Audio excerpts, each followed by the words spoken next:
Hello and welcome back to Ghosthunter. This is Enchanted, and welcome to the prison scrapyard. This may well be one of my favourite parts of the game for a variety of reasons, one of which will be how it concludes. It's a pretty cool set piece coming up. So for now, let's let the game introduce itself organically, by first of all weaving through these somewhat empty corridors of broken down cars. This part's particularly interesting because it takes an enemy type we've fought before, but does really interesting things with that type. And that's something I can always get down with.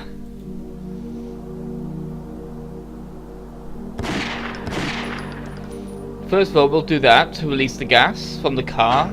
That smoke allows us to see the poltergeists that have shown up.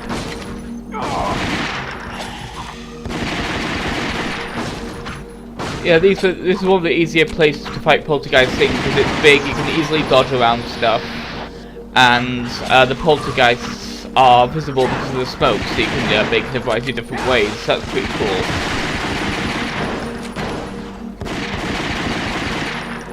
So let's take these two out.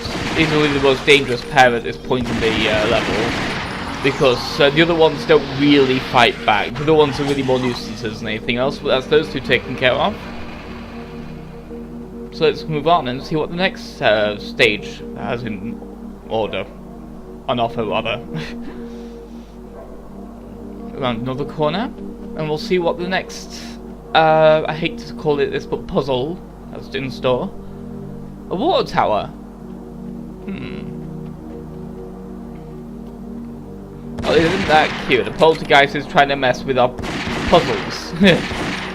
I like that they're starting to mess with puzzle items now and like move them around and just generally get in the way. It's like, this is the level where they took every idea they could possibly have with poltergeist and was just like, let's do it all. All of it, everything poltergeist, will do it now. Because this is a pretty great set piece because it takes a fairly standard enemy and just takes it to every possible direction it can go in, and I always like when games do that. I mean, not particularly threatening, but it's certainly one of the more fun parts of the game when it comes to using mechanics in interesting ways. And now he's dropped his parts. Let's pick it up, and we'll use it to repair this pump. Well, engine or whatever it is.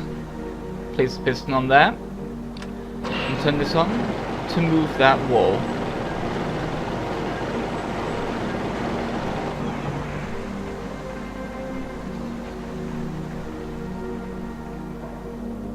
Let's move on this way. There's not really anything in these areas, there's nothing to really pick up.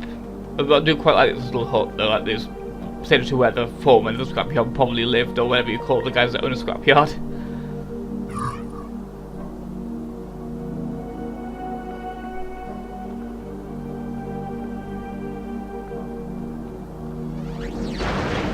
Well, that's certainly a nuisance.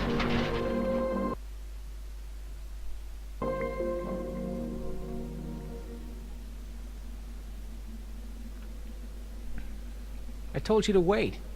Well, I thought we'd be better off together. Uh-huh. I'd like to apologize for what I said back there. You finished feeling sorry for yourself? I guess we're in this together, Lazarus. Asthma comatanda. What? Sorry. Poltergeists. Noisy spirits. Here. Whoa. Bit jumpy on you.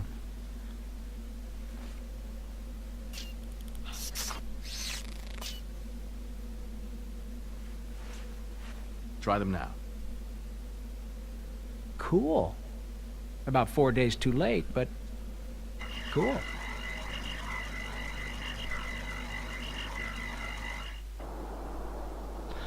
This is one thing I like about these poltergeists in this game. They're starting to be more elaborate. They've started building rudimentary structures out of the things they're using now, as opposed to just randomly throwing them at you and hoping for the best.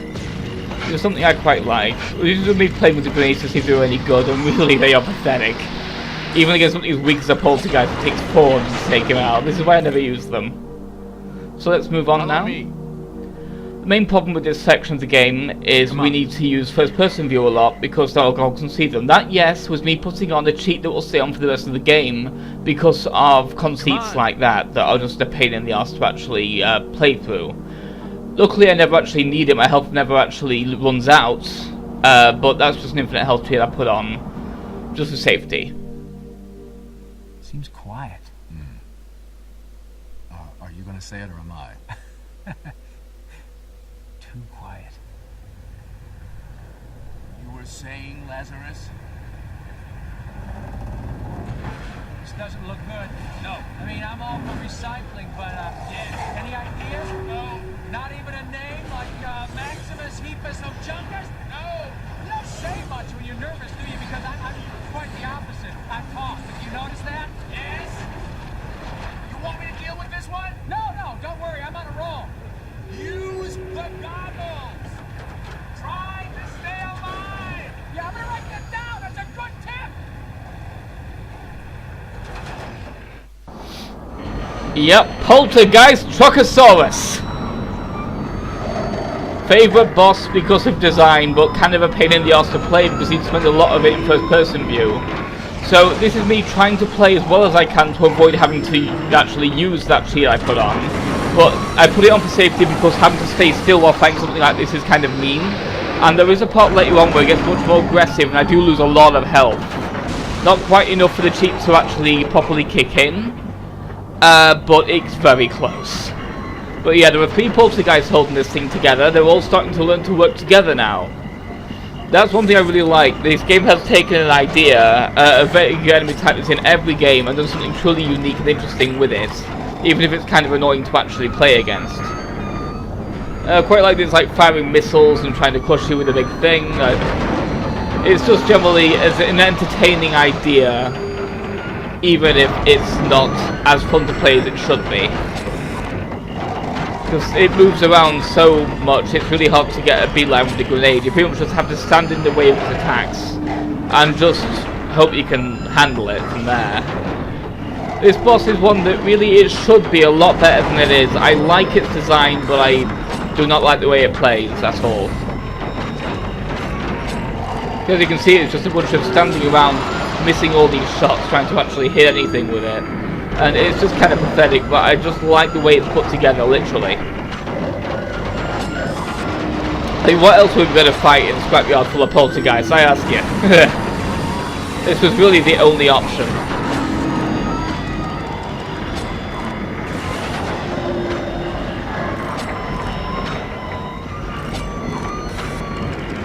You stop dodging, you bastard. The worst one, of course, is the one right up by its head, right on the back. This guy on the shoulder has a bit of headway, but this one at the back takes so long to line up a good shot against because it's so hard to actually spot it. You can only hit it from behind. And this thing is moving so quickly, annoyingly you can't hit them when it's down. They only reappear when it's come back up again like this. So let's try and get a good beeline of that. There he is. Now he's spawned properly. There we go. Follow me! Come on!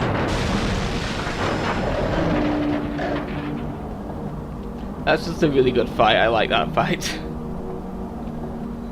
That again, that part's not too bad. I didn't really need the cheat for that part, but it's. I'm glad I put it on for the next section of the game because there's something coming up that's much trickier.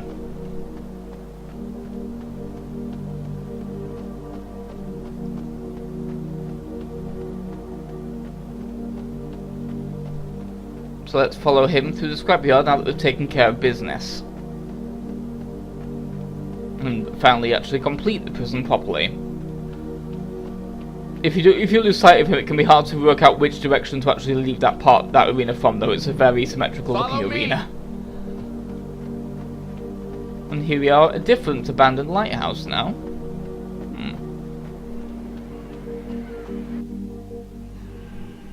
There should be a path down through these rocks somewhere.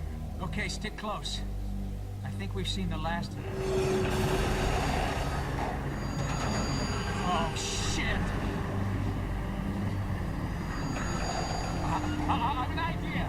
Hold them off as long as you can. Hey, wait! Damn.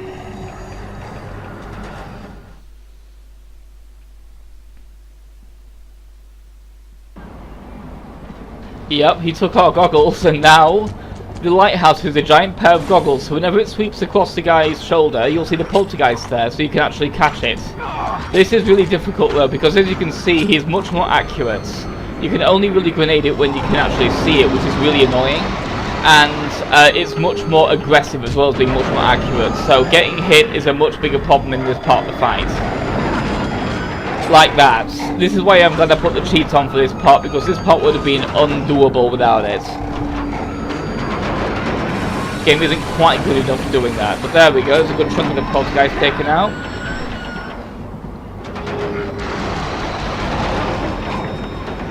I do like the way they incorporate the lighthouse, so that was a pretty cool visual set piece too. Now let's continue blasting at it. Yeah, 3 health.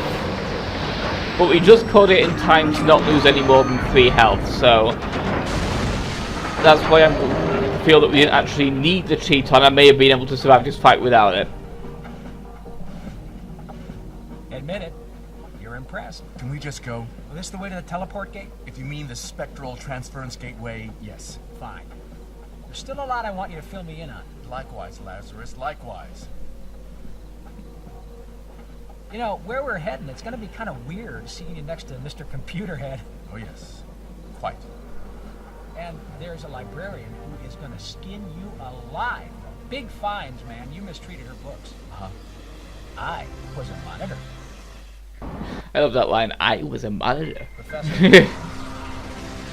Professor? You ready? You're not sure about us going? Memory fully restored now? Indeed, Professor Richard.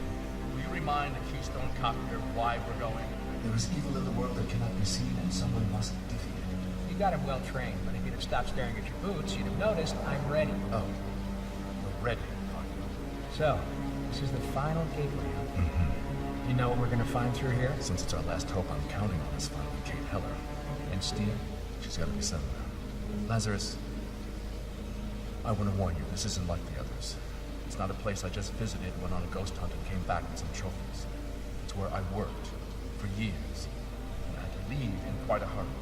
I'm not ashamed to admit it, because what I did was probably the toughest choice of all, but speaking frankly, I fled. Now, there was a girl next door when I was 17. Made me do exactly the same thing. Never go back. Well, I'm going back. You coming? Yeah, since you advertised it so well. Trust me, I'm the one who's taking the risk here. Don't worry, Professor. I trust you.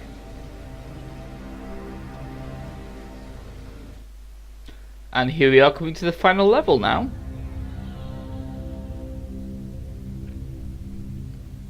You couldn't have worked in Hawaii selling cocktails on the beach. Which particular planet are we orbiting? We're in the heart of Arizona, Lazarus, if you're getting homesick. Not that you recognize the location. It would take 1,000,000 years for someone unauthorized just to stumble onto this place. You work for the G? The military, to be precise. Worked. Top secret installation dedicated to paranormal research. I'm sure you heard about the American government's experiments in paranormal in the 70s and 80s. Project Sunstreak, and so on. Some of us were still biting the heads off our G.I. Joes back then, buddy. Well, there wasn't a lot of mileage in clairvoyant espionage. Sunstreak was, frankly, a waste of time. After 10 years of men sitting in rooms trying to guess the color of the enemy's underwear, they pulled funding, gave it up for the bad idea that it was. But imagine you had a spy break in anywhere, undetected, unstoppable, could find anything, break anything, do anything. You mean, dun dun dun, a ghost spy? Exactly. What do you think the government would give for that? After everything you've seen, you find it hard to believe? No, I just thought it was blasting away in a monster movie, and it turns out all along we're just in a good old-fashioned conspiracy thriller. Damn. You know, I would have played it a lot more moody. First, we need to get to a control room and see the lay of the land. The doors are all auto-sealing, so let's clear the room to proceed. We will do that next time. For now, I will see you in the next video, the first of 3 final videos in which we'll explore this secret lab. Goodbye.